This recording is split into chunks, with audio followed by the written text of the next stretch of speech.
Advanced courses తో పాటు first year నుండే campus recruitment training leading companies లో 13,000+ placements with 13.5 lakhs highest package.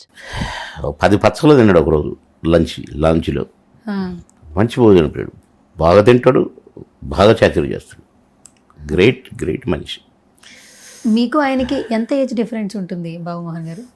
ఉంటుంది 7-8 సంవత్సరాలు. 8 ఏళ్ళు ఉంటుంది. 10 ఏళ్ళ దాకా ఉంటుంది. 10 years దాకా ఉంటుంది. నేను 19 పెట్టినాక సినిమా యాక్టర్ అయింది. అవును. సో ఇప్పుడు కలిసినప్పుడల్లా బాగా మాట్లాడుకుంటారంటారు కదా, ఎప్పుడైనా బాధల్ని ఒకరికొకరు చెప్పుకుని ఇంకా మనం ఈయనకి తప్పితే ఇంకెవరికి చెప్పుకోలేమన్న సిచ్యువేషన్ అన్న జరిగిందా మీ ఇద్దరి మధ్యన? అలా ఆయన ఏమైనా బాధలు చెప్పుకున్నారు మీతో? మాకు అసలు ఆ టైం ఏడు ఉండేది, బాధపడేది చెప్పుకునే టైం కూడా ఉండేది కాదు. సినిమాలు ఎక్కువ ఉండేవి. రోజుకు 6 షిఫ్ట్లు పనిచేసేది మేము. 6 షూటింగ్లు పర్ డే. ఎన్ని గంటలు పని చేసేవాళ్ళు 24 గంటల్లో? 24 hours. మరి ఎక్కడ పడుకుంటారు? కుర్చీలో, షార్ట్ గ్యాప్లో. సార్ రెడీ సార్, క్లాతీ రెడీ, డైలాగ్ రెడీ, రావయ్య రా వెళ్దాం, ఓకే రెడీ టేక్ రిహార్సల్ లేదా అన్న కదా ఇక్కడ. రావయ్య రా, అదేనా డైలాగ్, అదే కదా. ఓకే సరే, రైట్, రెడీ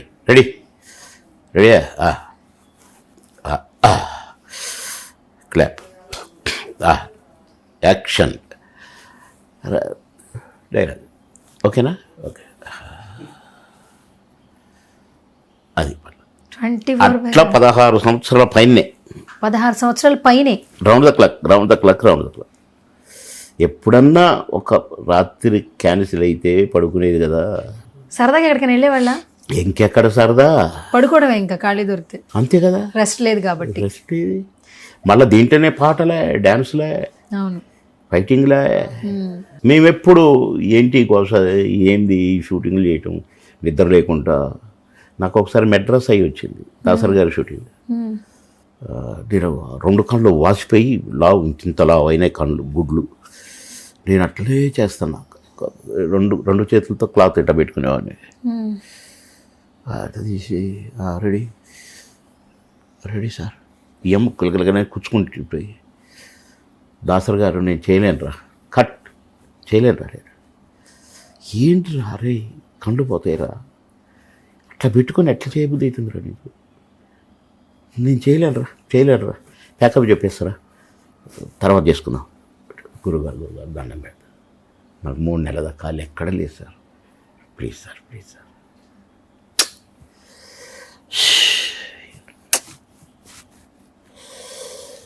రాజేంద్ర ప్రసాద్ గారు పాపం రిక్వెస్ట్ చేశాడు, మామయ్య పాపం బిజీగా ఉన్నాడు, పోనీలే నేను చేస్తాను. అట్లా చేసినప్పుడు కూడా హాస్పిటల్కి పోదాం, కంట్లో మంది వేసుకుందాం అనుకోలేదు నేను. ఆ తెల్లారి తెప్పించారు కళ్ళల్లో వేసుకునే డ్రాప్స్ అయ్యి. అట్లా మా శరీరాన్ని, మాది శరీరం మాది కాదనుకునే వాళ్ళమే తప్ప ఏ ప్రొడ్యూసర్కి ఇబ్బంది కలిగించాలా, ఎవరు షూటింగ్ ఎగ్గొట్టాలా. 6 షిఫ్ట్లు పనిచేసినా ఏ షిఫ్ట్కి కూడా 5 నిమిషాలు లేటుగా పోలే. మళ్ళీ టైం అంటే టైమే. కొన్ని లంచ్ బ్రేకులు అమ్మినవా అనేవాళ్ళు. అమ్మినవా అంటే అమ్మటం, లంచ్ బ్రేక్ కూడా ప్రొడ్యూసర్కి ఇవ్వడం. అమ్మటం అంటే మరి 1 to 2 1 to 2 కూడా అమ్మేది మేము. 1 to 2 అమ్మితే ఒక సినిమా అయిపోయేది. 3 రోజులు లేక 2 రోజులు, 3 సీన్లు, 4 సీన్లు, 5 సీన్లు టప కొట్టి పారేసి వచ్చేది. మళ్ళీ ఉండేది కాదు. ఇప్పట్లో యాక్టర్స్ మీరు చూడండి, క్యారివాన్స్, వాళ్ళకి సర్వీస్ బాయ్స్, ఫెసిలిటీస్ ఎక్కువ ఉన్నాయి. అప్పట్లో అసలు మీరు ఎక్కడ కూర్చునేవాళ్ళు? మీకు ఎవరు సహాయం చేసేవాళ్ళు? ఏదైనా ఉంటే ఓకే, లేకుంటే రాయి ఏది ఉంటే అది అక్కడ కూర్చునేది.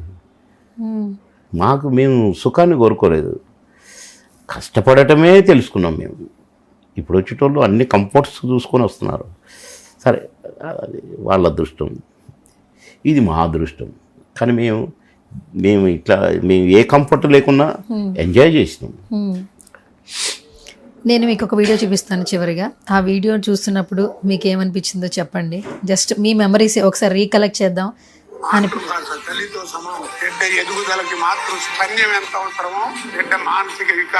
సో అలా చూస్తున్నప్పుడు ఇద్దరిని ఆప్యాయంగా ఒకరికొకరు చెప్పుకోవడం, ఆయన జీవితంలో జరిగింది నా మేము జీవితంలో అంతే. జరిగింది. ఇప్పుడు ఇది ఇందులో చూపించి కరెక్ట్. అదొక సభ, ఒక ఒక మీటింగ్లో మేము ఆయన సినిమా యాక్టర్ను, నేనేదో సినిమా యాక్టర్ను, నేను మాజీ మంత్రిను, అట్లా ఏమి లేదు. ఆడుకోవటం అంతే, సెటైర్లు వేసుకోవటం. ఆయన మాత్రం సెటర్లు వేయకుండా మాత్రం వదలడు. దానికి వెంటనే కౌంటర్ నేను ఇచ్చేవాడిని, ఇక అంతే. అట్లే ఆడుకునేది మేము. ఓకే. చివరిగా ఎప్పుడు మాట్లాడారు మీరు ఆయనతో? ఎప్పుడు కలిశారు? చనిపోయిన రోజు ముందు రోజు వెళ్ళి కలిసారా? మాట్లాడారు? ఫోన్ చేసిన, మాట్లాడారు. ఆ సందర్భంలో ఫోన్ చేసిన, మాట్లాడినా. అన్నా నేను షార్ట్కి వెళ్తానా, మళ్ళీ మాట్లాడతాను నేను అన్నా. సరే అన్నాడు. నేను 4 o'clock అప్పుడు ఫోన్ చేశాను. మళ్ళీ 6 o'clock అప్పుడు ఫోన్ చేస్తే పడుకొని ఉన్నాడు. అంటే అన్న లేచినాక చెప్పండి, నేను రేపు వస్తలే అని పెట్టేసిన. వాళ్ళ పెద్ద అమ్మాయి ఎత్తింది, బాబాయ్ అంటది, ఎత్తింది. నైట్ అయింది, పడుకున్నాం. పొద్దున లేవలేదు. 5 గంటలకే ఫోను మన టీవీ వాళ్ళు, తెలియదా కోటగారు ఇలా అయిపోయారు, ఫోన్ ఎన్నిలోకి వస్తారంటే వస్తానని 2 మాటలు. ఇక పోతూనే ఉన్నాయి నీళ్ళు, గబ్బా తయారై ఊరికి వచ్చి. ఆ విజువల్స్లో మీరు బ్రహ్మానందం గారు ఎక్కి వేడుస్తున్న అవి చూస్తున్నప్పుడు ప్రతి ఒక్కరిని, ఏ జనరేషన్ ఉన్న వాళ్ళైనా కలిచివేస్తుంది. కోటా గారి గురించి తెలుసుకునే ప్రయత్నం చేశారు చాలామంది. ఇంతమంది వ్యక్తులు వస్తున్నారేంటి, ఇంతమంది బాధపడుతున్నారేంటి అని చెప్పి ఆలోచన చేసే సిచ్యువేషన్ చూసాం. బ్రహ్మానందం గారు అయితే అసలు ఆల్మోస్ట్ మంచి నటుడుగా పేరు తెచ్చుకున్నారు కదా. మంచి నటుడు పాయనే అన్న ఆప్యాయతతో వచ్చారు. అందరు ఎవరు చుట్టాలు గారు, క్లాస్మేట్స్ గారు, పక్కింటోళ్ళు గారు. కానీ అరే మన కోట, అరే మంచి నటుడు. చిరంజీవి గారు కూడా నన్ను ఇట్టు పట్టుకొని ఏం చేశారు, ఎలాంటి జంట మీది అని చాలా గొప్పగా. మొన్న కూడా మీ సినిమా ఉప్పు కప్పురమ్ము ప్రివ్యూలో వచ్చారు, చాలా యాక్టివ్గా ఉన్నారు. చాలా రోజుల తర్వాత మిమ్మల్ని ఇలా బయట చూస్తున్నప్పుడు ఆడియన్స్ అందరూ కూడా చాలా హ్యాపీ ఫీల్ అయ్యారు. కానీ ఒక వీడియో ఐ థింక్ సో సిస్టర్తో వస్తే అది వేరేలాగా థంబ్నెయిల్ పెట్టారు. కాదండి, నేను ప్రివ్యూ షోలకు కూడా సరిగా వెళ్ళేటోని కాదు. సరే మా అక్క వస్తానంటే తీసుకొని అక్కను వాళ్ళ బాబు సరే వెళ్ళినాము. వాడు కూడా ప్రివ్యూకి వచ్చాడుగా, తను చూశాడుగా. సినిమాలో నేను ఉన్నానని తెలుసు వాడికి. వాడు ఏదో మాట్లాడాడు, ప్లీజ్ శబ్దం కాకూడదండి. వాడు రాస్తాడు, భార్యతో వచ్చిందంట నేను సినిమాకి, ఒకప్పుడే నటుండంట నేను. ఆ సినిమాలో చూడలేవాడు కళ్ళు దుబ్బినాయా చెప్పండి. మా సొంత అక్కని పట్టుకొని భార్య అని రాస్తాడు వాడు. తెలియకపోతే తెలుసుకోవచ్చు, ఎవరైనా అడగవచ్చు, పోనీ మమ్మల్ని అడగవచ్చు. కానీ వాడు ఇష్టం వచ్చినట్టుగా వరుసలు రాసి మళ్ళీ దాన్ని ఒకప్పటి నటున్నట్ట నేను. ఇప్పుడు నేను నా సినిమాలు 10 సినిమాలు నేను షూటింగ్లో చేస్తుంటే అయినా నేను మొన్నటిదాకా నేను ఒక టీవీ సీరియల్ చేసిన, 2-3 టీవీ సీరియల్ చేసిన. ఉప్పు కప్పురమ్ములో మంచి రోల్ చేశారు, క్యారెక్టర్ బ్రహ్మాండమైన క్యారెక్టరు. వాడు కళ్ళు దుబ్బినాయా. ఒకప్పటి కాదు, ఈ జన్మంతా నన్ను సినీ నటుడు అంటారు. ఒకప్పటి నటుడు మళ్ళీ సొంత అక్కని పట్టుకొని వాడే ఊహించుకొని భార్య అని రాయటం దొంగ నా కొడుకు. మీకు ఫోన్స్ కూడా వస్తున్నాయి కదా. ఎన్ని ఫోన్లు అండి బాబోయ్, ఎన్ని ఫోన్లు. వాడు ఎవడో తీపిస్తున్నా, మా వాళ్ళని పెట్టిన వదిలిపెట్టను వాడిని, మనంతూ చూస్తా. మన మీద పోలీస్ కంప్లైంట్ కూడా ఇస్తాను నేను.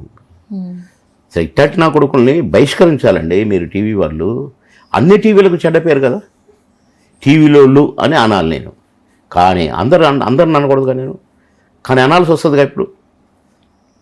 కనుక ఒక్కడి వల్ల అందరికీ చెడ్డ పేరు కదా, దాన్ని మళ్ళీ వైరల్ చేయటం, 1000 మందికి పంపటం. వాడు మనిషి అండి, వాడు తినేది అన్నమేనా అసలు, పెండ కదా, పెండే వాడు తినేది. అందుకని వాడు పెండ తిన్న పని చేసిండు వాడు. వాడిని వదిలిపెట్టనండి. మీరు కూడా కొంచెం ప్లీజ్ అందరికి పంపండి కొద్దిగా. తప్పకుండా. అందుకే అక్క ఇందాకే ఫోన్ చేసింది మా అక్క. ఒక అక్క ఆమె అది చూసుంటే ఒక తెలుసు తెలియదు కానీ ఎంత బాధపడతారండి. నా సొంత తమ్ముడిని పట్టుకొని వాడు దొంగ నా కొడుకు, వాడు కుష్టి వ్యాధిరాను నా కొడుకు అని అనే కోపం రాదా? ఎదుర్కొంటే తన్నరా చెప్పు తీసుకొని? చాలా బాధాకరం అండి, చాలా బాధాకరం. చివరిగా ఇప్పుడున్న చాలా జనరేషన్స్కి మీ అందరి జర్నీ, మీ లైఫ్ స్టైల్ కావచ్చు, మీ ప్రొఫెషనల్ జర్నీ కావచ్చు, నిజంగా అందరికీ ఇన్స్పిరేషన్. ఎందుకంటే ఈ కాలం జనరేషన్స్లో వెంటనే ఒక చిన్నది అవ్వంగానే సూసైడ్కి వెళ్ళిపోవడం, క్రైమ్ వైపు వెళ్ళిపోవడం, నెగిటివ్ థాట్స్, నెగిటివ్ ఆరా వైపు వెళ్ళిపోవడం అవన్నీ చూస్తూ ఉన్నాం. కానీ ఇప్పటికీ కూడా మీరు అభ్యుదయ భావాలతో ఉద్యమం నుంచి తర్వాత ఇండస్ట్రీ, తర్వాత పొలిటీషియన్గా, ఒక మంచి వ్యక్తి, ఉద్యోగిగా, గవర్నమెంట్ ఉద్యోగిగా, అలాగే పర్సనల్ లైఫ్లో కొడుకును కోల్పోయినా కూడా వాళ్ళ పిల్లల్ని చూసుకుంటూ వాళ్ళ కోసమే బ్రతుకుతూ ఉన్నారు. లాస్ట్లో ఒక మాట అన్నారు, నేను మాత్రం తీసుకుని మాత్రం అలాంటి సిచ్యువేషన్ నా భగవంతుడు నాకు ఇవ్వద్దు, నేను కూడా కోట అన్నలాగానే ఉండాలి అని అన్నారు. ఆఖరి నిమిషం బాధపడుకుంటూ మంచాన పడి సేవలు చేయించుకొని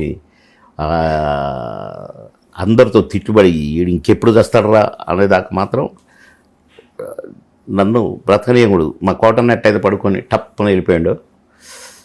అందరితో మంచిగా ఉంటూ అందరితో నవ్వుకుంటుంటూ అట్లా అప్పుడు కూడా జోకులు వేసుకుంటా సెటైర్లు వేసుడేనా. ఆ ముందు రోజు సెటైర్లు వేసుడుగా ఎరా ఎక్కడా అని.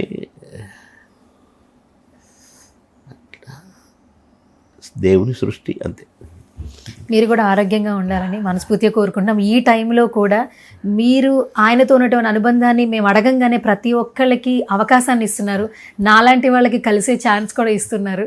సో ధన్యవాదాలు, ఆరోగ్యంగా ఉండండి, ఎంతోమందికి ఇన్స్పిరేషన్గా ఉండాలని కోరుకుంటున్నాను. Thank you thank you so much. Very happy.